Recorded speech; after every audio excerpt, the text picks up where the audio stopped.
नमस्कार। आज हम आपसे बात करने के लिए उपस्थित हुए हैं। अभी हाल में उत्तर प्रदेश के राजनीतिक घटनाक्रम जो लोगों को दिखाई पड़ते हैं और जो वास्तविकता है उसके विषय में कुछ बात करने के लिए उपस्थित हुए हैं। एक सामान्य नागरिक के नाते, मैं किसी आधिकारिक व्यक्ति के नाते यह बात करने के लिए उपस्थित नहीं हुआ। बहुत सारे लोग अभी विस्तृत कार्य समिति की जो बैठक हुई भारतीय जनता पार्टी की उत्तर प्रदेश की लखनऊ में, उसमें भारतीय जनता पार्टी के राष्ट्रीय अध्यक्ष जगत प्रकाश नड्डा जी भी शामिल हुए। उस कार्य समिति की बैठक में उत्तर प्रदेश के उप मुख्यमंत्री केशव प्रसाद मौर्य जी ने एक वक्तव्य दिया और वो वक्तव्य यह था जिसको बहुत असर्टिव तरीके से, बहुत जोर देकर उन्होंने अपना वक्तव्य दिया कि संगठन सरकार से बड़ा होता है। उन्होंने दोहराया इस बात को, संगठन सरकार से बड़ा होता है। इस बात में कोई प्रश्न खड़ा करने या कौतूहल से देखने का कोई विषय नहीं है। जिस भी पार्टी की सरकार होती है उस पार्टी का संगठन सरकार से बड़ा होता ही है। और जिस भी जगह देख लीजिए, जब बाला साहब ठाकरे जी थे और महाराष्ट्र में शिवसेना की सरकार हुआ करती थी तो बड़ा कौन था? उत्तर प्रदेश में ही समाजवादी पार्टी की सरकार या बहुजन समाज पार्टी की जब सरकार थी तो जो संगठन में उनका सर्वे सर्वा था वही सरकार का भी सर्वे सर्वा था। इसलिए इस बात का कोई स्पष्ट विभाजन रेखा नहीं थी। एक सामान्य बात भी रूप से कही जाती है सामान्यतया कि उत्तर प्रदेश में भारतीय जनता पार्टी की सरकार है, या 2002 से 2007 तक उत्तर प्रदेश में समाजवादी पार्टी की सरकार थी, या 2007 से 2012 तक उत्तर प्रदेश में बहुजन समाज पार्टी की सरकार थी, या 2004 से 2014 तक केंद्र में यूपीए की सरकार थी। आज कहा जा रहा है केंद्र में एनडीए की सरकार है। सरकार से बड़ा संगठन होता ही है और इसीलिए यह बात कही जाती है कि संगठन सरकार से बड़ा होता है और भाजपा की सरकार है, सरकार की भाजपा है। यह बात राजनीति में न तो कही जा सकती है, न तो उचित है, न तो व्यवहारिक है और न तो लोकतांत्रिक मूल्यों के अनुरूप है। एक बात बहुत महत्वपूर्ण है राजनीति में और किसी भी वैचारिक या स्ट्रक्चर्ड सिस्टम, पॉलिटिकल सिस्टम में यह बात बहुत महत्वपूर्ण है और वह यह है कि नेतृत्व करने वालों की जो श्रेणी है, एक कोटि है। जैसे प्रदेश में जो बड़े नेता किसी भी राजनीतिक दल में हो या राष्ट्रीय स्तर पर जो राजनेता बड़े नेतृत्व करने वाले हों, ये तीन प्रकार के होते हैं। तीन गुण ऐसे महत्वपूर्ण हैं जो नेतृत्व करने लायक किसी व्यक्ति को बनाते हैं। पहला गुण है कि वह विचारधारा को ठीक से समझने, जान ले, उनके गूढ़तम रहस्यों, मूल्यों, तत्वों को समझने वाला हो, उसको कहीं स्पष्टता से लोगों के सामने रख सकता हो, बता सकता हो, समझा सकता हो, उस पर कन्विंस कर सकता हो, उसको एड्रेस कर सकता हो, अपनी बात ठीक ठाक लोगों तक पहुंचा के उनको प्रभावित करके उसके अनुरूप व्यवहार करने के लिए प्रेरित कर सकता हो। यानी विचारधारा की दृष्टि से बहुत सुस्पष्ट दृष्टिकोण रखने वाला एक व्यवस्थित चित्त का व्यक्ति हो, वह नेतृत्व करता है। दूसरा, एक कुशल संगठक, जो संगठन यानी जो पार्टी में, जो संगठन में लोग हैं उनको साथ लेकर चलने की सामर्थ्य हो और लोगों को जो उनके साथ जुड़ना चाहते हैं उनको साथ लेकर चलने की सामर्थ्य हो, योग्यता हो, सबके बीच साहचर्य और समन्वय स्थापित करने की सामर्थ्य और योग्यता हो, नए कार्यकर्ताओं को ले आने, उनको प्रशिक्षित करने, सही दिशा में लगाने की योग्यता, क्षमता हो, और जो कार्यकर्ता कार्य पूरा कर लिए, उनकी एक आयु हो गई, उनके लिए एक उचित धरातल, उचित सम्मान का वातावरण सृजन करने की भी योग्यता, क्षमता हो, एक कुशल संगठक, ये दूसरा बहुत बड़ा गुण है। एक तीसरा बड़ा गुण होता है नेतृत्व करने वाले का कि उसकी लोकप्रियता हो।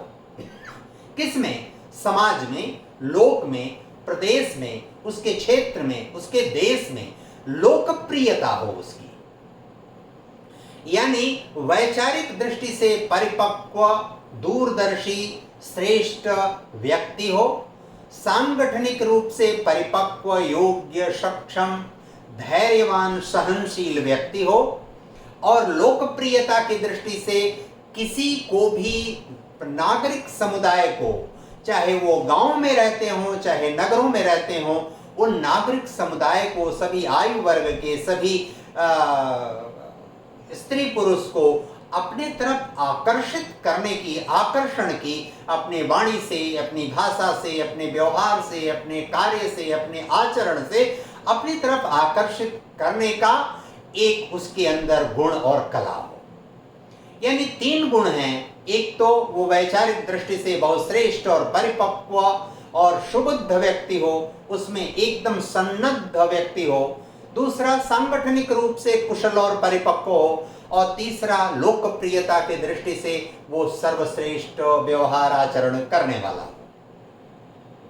जब केशव प्रसाद मौर्य जी ये बात कहते हैं कि संगठन सरकार से बड़ा होता है, तो यहां इस बात को कोई अनदेखी नहीं कर सकता, इसको खारिज नहीं कर सकता, इसको काट नहीं सकता।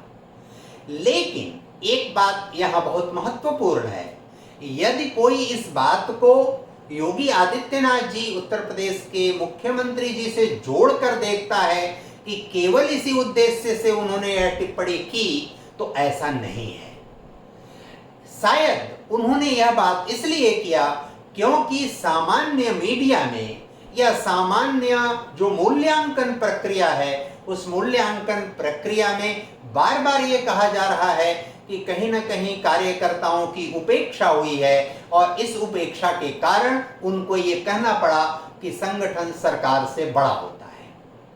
लेकिन इस सब मूल्यांकन के करने के चरण में एक बात का बहुत ध्यान रखना चाहिए कि योगी आदित्यनाथ जी केवल उत्तर प्रदेश के मुख्यमंत्री भर मात्र नहीं है, वो उत्तर प्रदेश सरकार के मुख्यमंत्री मात्र नहीं है, वो भारतीय जनता पार्टी के मुख्यमंत्री मात्र नहीं है।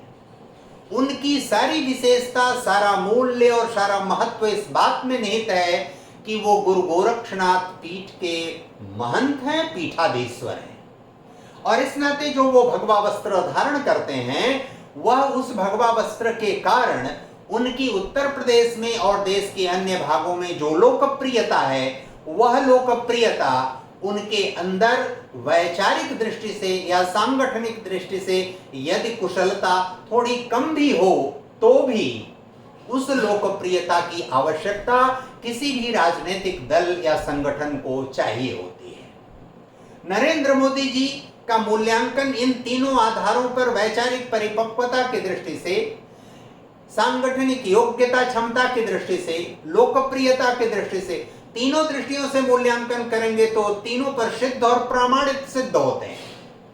वो तीनों प्रकार की योग्यता, कई लोग ऐसे हैं कि इनमें से कोई 2 है उनके अंदर, कुछ लोग ऐसे हैं कि उनमें तीनों ये गुण हैं, कुछ लोग ऐसे हैं कि उनके पास एक ही गुण है। लेकिन इन तीनों में से कोई एक भी अगर उच्च स्तर का है, उच्च मानदंड पर है, तो वह व्यक्ति नेतृत्व करने की योग्यता क्षमता रखता है। यदि तीनों में से कोई नहीं है, फिर भी वो संगठन या सरकार में है, तो ऐसे व्यक्ति उस संगठन या सरकार में बोझ होते हैं, भार होते हैं, और ऐसे ही लोग संगठन या सरकार या दोनों को नीचा दिखाते हैं, और उसी के कारण अवनति होती है, उसी के कारण ह्रास होता है, उसी के कारण मत प्रतिशत घटता है, और उसी के कारण विधायक और सांसद कम चुने जाते हैं। इसलिए किसी भी स्तर पर जब हम कोई या जिला या क्षेत्र या कम से कम प्रदेश, क्षेत्र से ऊपर तो कम से कम इन तीनों में से कोई एक गुणवाचक व्यक्ति को ही हमको प्रमुख दायित्व या उत्तराधिकारी बनाना चाहिए या दायित्व देना चाहिए। योगी आदित्यनाथ जी की लोकप्रियता का जहां तक प्रश्न है, किसी भी राजनीतिक दल का प्रमुख उद्देश्य होता है अधिक से अधिक मतदान उसके पक्ष में हो, अधिक से अधिक उसके लोकसभा और विधानसभा के सदस्य चुने जाएं, उसी के अनुपात में उसके राज्यसभा और विधान परिषद के सदस्य चुने जाएं और उसकी सरकार का गठन हो।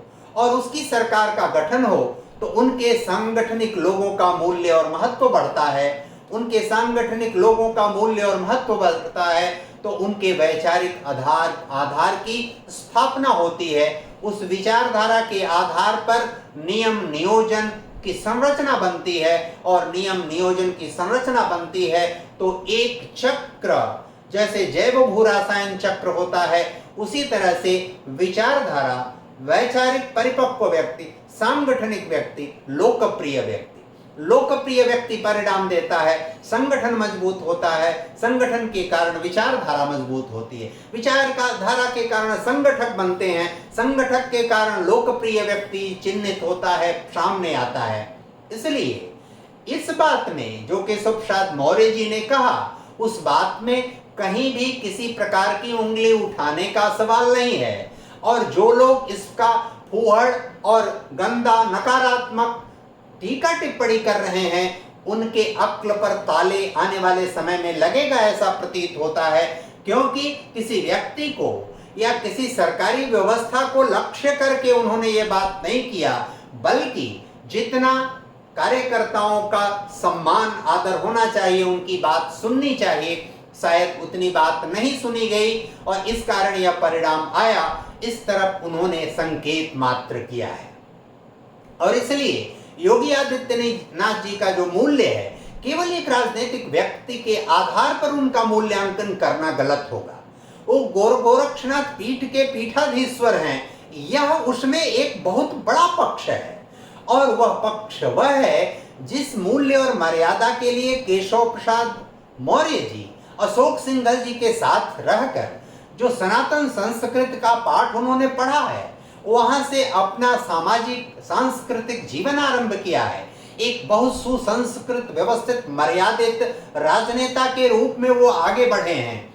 इस प्रकार चाहे कोई कितने भी प्रकार के मतभेद की चर्चा क्यों न कर ले, लेकिन कभी भी केशव प्रसाद मौर्य जी ने व्यक्तिगत स्तर पर आकर सार्वजनिक रूप से कोई ऐसा खराब टिप्पणी किया हो, मुझे नहीं लगता कि ऐसा हुआ है। और इस नाते उनके द्वारा दिए गए इस बयान को केवल सांगठनिक मूल्य और मर्यादा के रूप में ग्रहण करना चाहिए। वैचारिक सिद्धता, सांगठनिक कुशलता और लोकप्रियता, ये तीन चीजें किसी भी राजनीतिक संगठन के लिए, राजनीतिक पार्टी के लिए प्राण होती है। ये तीनों किसी में हो, दो किसी में हो, केवल एक किसी में हो, वह नेतृत्व करने लायक है, वह आगे बढ़ाने लायक है, वह संगठन, विचारधारा, सरकार, पार्टी को आगे ले जाने की उसी के अंदर सामर्थ्य होती है। और एक भी है तो वह दूसरा, तीसरा गुण अपने अंदर विकसित कर सकता है। और इस कारण आने वाले समय में भारतीय जनता पार्टी अच्छा कुछ करेगी, ऐसा प्रथम दृष्टया प्रतीत होता है। और उसका रेखांकन स्वयं जो इस कार्य में सिद्धहस्त लोग हैं, वे लगे हुए हैं, इसका निराकरण करने में लगे हुए हैं। यह सुखद है, ऐसा हम अपेक्षा भी करते हैं। धन्यवाद, नमस्कार।